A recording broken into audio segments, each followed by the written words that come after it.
Hello students, good morning. વિદ્યાર્થી મિત્રો, આપણે ગયા વિડીયોમાં ચેપ્ટર 11 બીજગણિતમાં સ્વાધ્યાય 11.1ના 1થી 6 દાખલા શીખ્યા હતા. આજે આપણે સ્વાધ્યાય 11.1ના 7મા દાખલાથી શીખવાનું શરૂ કરીશું. ચેપ્ટર 11 બીજગણિત. સ્વાધ્યાય 11.1 એક્ઝામ્પલ 7. રાધા ચોક પાવડરની મદદથી ડોટ રંગોલી એટલે કે ડોટને જોડીને બનાવેલી સુંદર પેટર્ન દોરે છે. હારમાં 8 ડોટ છે. તેની રંગોલીની આર હારમાં કેટલા ડોટ હશે? જો 8 હાર હોય તો કેટલા ડોટ હશે? અને જો 10 હાર હોય તો કેટલા ડોટ હશે? વિદ્યાર્થી મિત્રો, આપણે અહીં હારમાં આવેલા ડોટની સંખ્યા શોધવાની છે. અહીં હારની સંખ્યા બરાબર આર અને એક હારમાં ડોટની સંખ્યા બરાબર 8 છે. એટલે કે જ્યારે આર બરાબર 1 હોય એટલે કે હારની સંખ્યા 1 હોય ત્યારે ડોટની સંખ્યા 8 ગુણ્યા 1 બરાબર 8 થાય. તે જ પ્રમાણે 2 હાર હોય એટલે કે આર બરાબર 2 હોય ત્યારે ડોટની સંખ્યા 2 ગુણ્યા 8 બરાબર 16 થાય.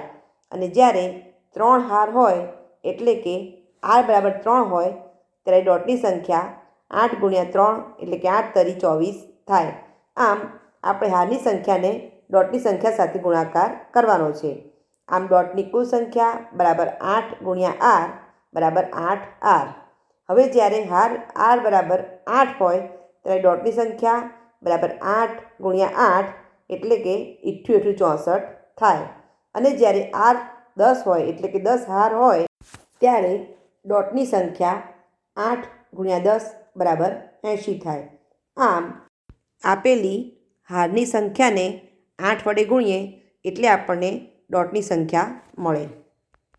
એક્ઝામ્પલ 8. લીલા એ રાધાની નાની બહેન છે. લીલા એ રાધા કરતાં 4 વર્ષ નાની છે.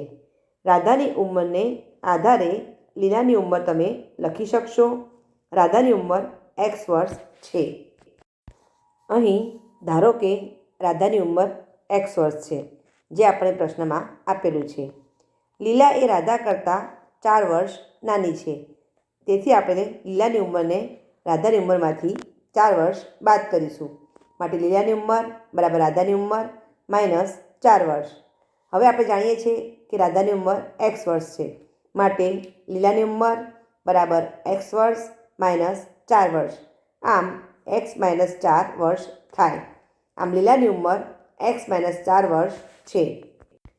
એક્ઝામ્પલ 9. મમ્મીએ લાડુ બનાવ્યા.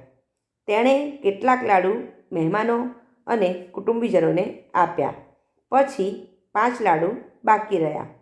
જો મમ્મીએ આપેલ લાડુની સંખ્યા L હોય તો તેણે કેટલા લાડુ બનાવ્યા હશે? અહીં મમ્મીએ કુટુંબીજનો અને મહેમાનોને આપેલા લાડુની સંખ્યા બરાબર L છે અને બાકી વધેલા લાડુની સંખ્યા બરાબર 5 છે. માટે મમ્મીએ બનાવેલા કુલ લાડુની સંખ્યા બરાબર L પ્લસ 5 થાય. એક્ઝામ્પલ 10. મોટી પેટીમાંથી નારંગી નાની પેટીમાં બદલવામાં આવી. જ્યારે મોટી પેટી ખાલી થઈ ત્યારે 2 નાની પેટીઓ ભરાઈ અને 10 નારંગી બહાર રહી ગઈ. જો નાની પેટીમાંની નારંગી માટે x લેવામાં આવે તો મોટી પેટીમાં કેટલી નારંગીઓ હશે? અહીં નાની પેટીમાંની નારંગીની સંખ્યા બરાબર x લેવાનું છે. મોટી પેટીમાંથી નાની પેટીમાં નારંગી ભરતા 2 નાની પેટીઓ ભરાઈ અને 10 નારંગી બહાર રહી ગઈ. માટે નાની પેટીમાંની કુલ નારંગીની સંખ્યા બરાબર 2x. વળી 10 નારંગી બહાર રહી ગઈ છે. માટે મોટી પેટીમાંની કુલ નારંગી બરાબર 2x પ્લસ 10. આમ મોટી પેટીમાં 2x પ્લસ 10 નારંગી હશે. Example 11a. નીચેની આકૃતિમાંની દિવાસળીની ગોઠવણી જુઓ. ચોરસ અલગ નથી. 2 નજીકના ચોરસમાં કેટલીક દિવાસળી સામાન્ય છે. ગોઠવણીનું અવલોકન કરો અને દિવાસળીની સંખ્યાને આધારે ચોરસ માટેનો નિયમ તારવો. વિદ્યાર્થી મિત્રો, તમે અહીં આકૃતિ એમાં જોઈ શકો છો કે ચોરસની સંખ્યા બરાબર 1. આકૃતિ એમાં 4 દિવાસળીઓ ગોઠવીને ચોરસ બનાવેલો છે, માટે દિવાસળીની સંખ્યા બરાબર 4. હવે જો જમણી બાજુ રાખેલી ઊભી દિવાસળીને દૂર કરીએ તો આકાર સી બનશે, માટે સીમાં 3 દિવાસળી જોઈએ. 3 વત્તા 1 દિવાસળીથી ચોરસ બને, માટે 3 ગુણ્યા 1 વત્તા 1, માટે 3 ગુણ્યા ચોરસની સંખ્યા વત્તા 1. આકૃતિ બીમાં ચોરસની સંખ્યા બરાબર 2. અહીં 2 ચોરસ બનાવેલા છે. દિવાસળીની સંખ્યા બરાબર 7, કારણ કે 2 ચોરસની વચ્ચે 1 દિવાસળી સામાન્ય છે. હવે જો જમણી બાજુ રાખેલી ઊભી દિવાસળીને દૂર કરીએ તો 2 જોડાયેલા સી આકાર બનશે, અને તેના માટે 3 ગુણ્યા 2 વત્તા 1 દિવાસળી ઊભી મૂકતા ચોરસ બનશે. આમ 3 ગુણ્યા ચોરસની સંખ્યા વત્તા 1. સી. આકૃતિ સીમાં ચોરસની સંખ્યા બરાબર 3, દિવાસળીની સંખ્યા બરાબર 10, કારણ કે 2 ચોરસમાં વચ્ચે 1 દિવાસળી સામાન્ય છે. હવે જો ઊભી 1 દિવાસળી દૂર કરીએ તો 3 ગુણ્યા 3 વત્તા 1, આમ 3 ગુણ્યા ચોરસની સંખ્યા વત્તા 1 દિવાસળી જોઈએ. આકૃતિ ડીમાં ચોરસની સંખ્યા બરાબર 4, દિવાસળીની સંખ્યા બરાબર 13, માટે 3 ગુણ્યા 4 વત્તા 1 બરાબર 3 ગુણ્યા ચોરસની સંખ્યા વત્તા 1. જો આપણે ચોરસની સંખ્યાને n તરીકે લઈએ તો દિવાસળીની સંખ્યા બરાબર 3 ગુણ્યા n વત્તા 1. અહીં આપણે nની જગ્યાએ જેટલા ચોરસ બનાવવાના હોય તેની સંખ્યા મૂકવાની છે, માટે 3n + 1. માટે ચોરસ માટેનો જરૂરી નિયમ એટલે કે દિવાસળીની સંખ્યા બરાબર 3n + 1. બી. નીચેની આકૃતિ ત્રિકોણની મેચસ્ટિક પેટર્ન દર્શાવે છે. પ્રશ્ન 11 માં દર્શાવ્યા પ્રમાણે એવો સામાન્ય નિયમ તારવો કે જે ત્રિકોણની સંખ્યાના પદમાં જરૂરી દિવાસળીની સંખ્યા બતાવે. અહીં આકૃતિ એમાં જોઈ શકો છો કે ત્રિકોણની સંખ્યા બરાબર 1 છે, અને તેમાં 3 દિવાસળીઓને જોડીને ત્રિકોણ બનાવેલો છે, માટે દિવાસળીની સંખ્યા બરાબર 3, એટલે કે 2 ગુણ્યા 1 વત્તા 1, જ્યાં 1 એ ત્રિકોણની સંખ્યા છે. આકૃતિ બીમાં ત્રિકોણની સંખ્યા બરાબર 2. 2 ત્રિકોણની વચ્ચે 1 દિવાસળી સામાન્ય છે, માટે દિવાસળીની સંખ્યા બરાબર 5, એટલે કે 2 દુ 4 વત્તા 1 બરાબર 5. આકૃતિ સીમાં ત્રિકોણની સંખ્યા બરાબર 3 અને દિવાસળીની સંખ્યા બરાબર 7, એટલે કે 2 તરી 6 વત્તા 1 બરાબર 7. આકૃતિ ડીમાં ત્રિકોણની સંખ્યા બરાબર 4 અને દિવાસળીની સંખ્યા બરાબર 9, એટલે કે 2 ચોક 8 વત્તા 1 બરાબર 9. હવે જો ત્રિકોણની સંખ્યાને n લઈએ તો દિવાસળીની સંખ્યા બરાબર 2 ગુણ્યા n વત્તા 1, જ્યાં n એ ત્રિકોણની સંખ્યા છે, માટે 2n + 1. માટે ત્રિકોણ માટેનો જરૂરી નિયમ એટલે કે દિવાસળીની સંખ્યા બરાબર 2n + 1 થાય, જ્યાં આપણે nની જગ્યાએ ત્રિકોણની સંખ્યા લેવાની છે.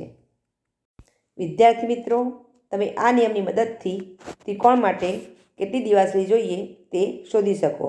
દાખલા તરીકે 6 ત્રિકોણ બનાવવા છે, તો તેના માટે જરૂરી દિવાસળીની સંખ્યા શોધવા 2n + 1માં આપણે nની જગ્યાએ ત્રિકોણની સંખ્યા મૂકીશું.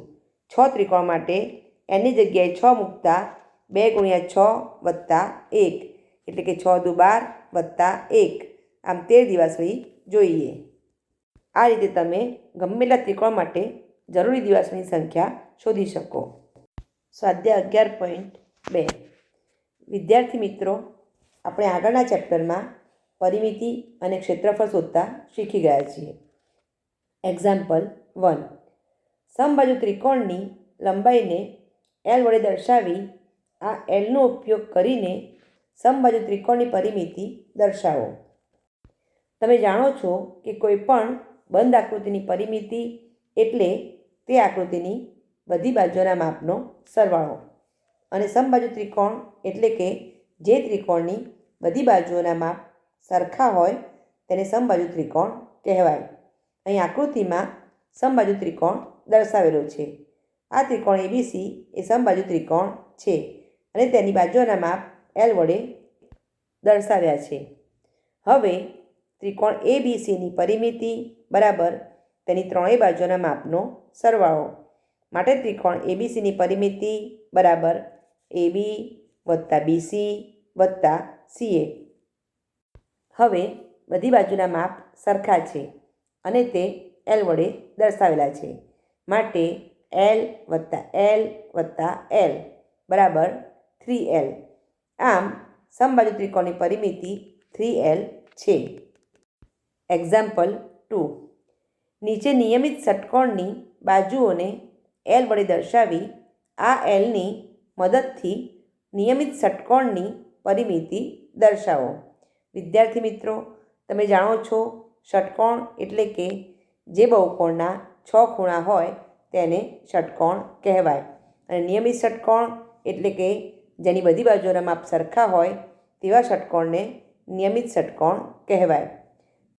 અહીં નિયમિત ષટકોણની બધી બાજુઓની લંબાઈ સરખી છે અને તે એલ વડે દર્શાવેલી છે. ષટકોણની પરિમિતિ બરાબર બધી બાજુની લંબાઈનો સરવાળો. હવે ષટકોણને 6 બાજુઓ છે માટે 6 વખત એલનો સરવાળો કરતાં ષટકોણની પરિમિતિ બરાબર 6 ગુણ્યા એલ બરાબર 6L. આમ નિયમિત ષટકોણની પરિમિતિ 6L છે. એક્ઝામ્પલ 3.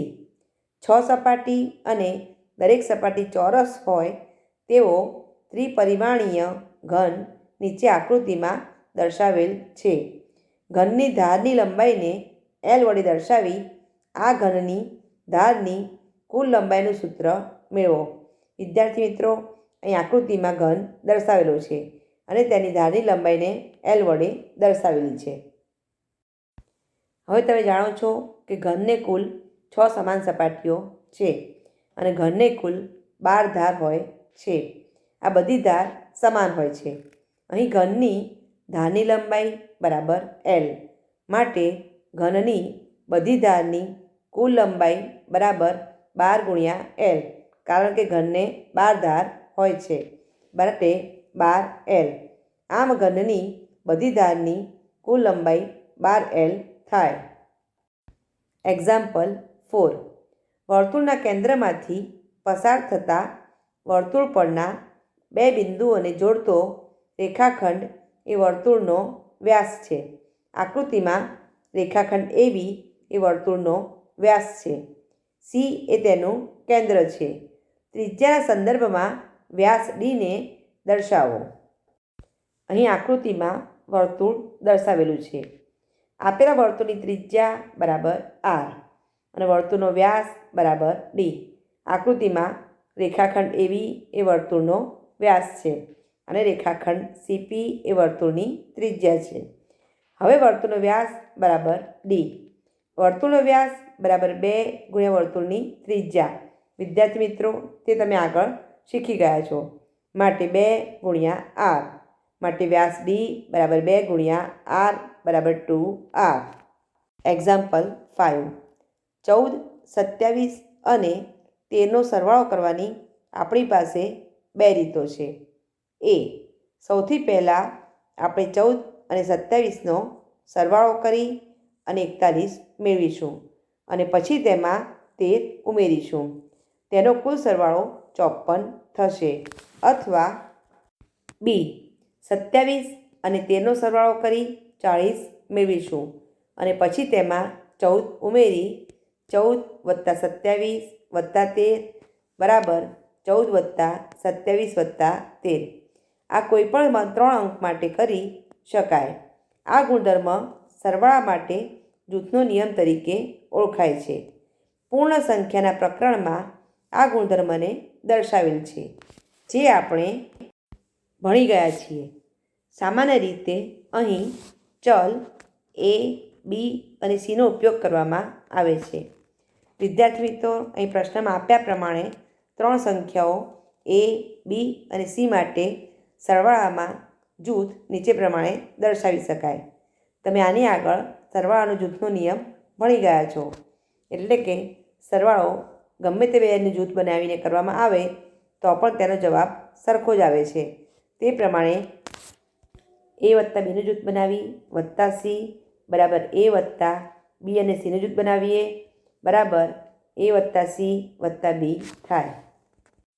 વિદ્યાર્થી મિત્રો, અહીં આપણું સ્વાધ્યાય 11.2 પૂર્ણ થાય છે. તમારે વિડીયો બરાબર જોઈને ક્લાસ વર્કની નોટમાં સ્વાધ્યાય 11.2 સુધીના દાખલા પૂર્ણ કરવાના છે. થેન્ક યુ વિદ્યાર્થી મિત્રો.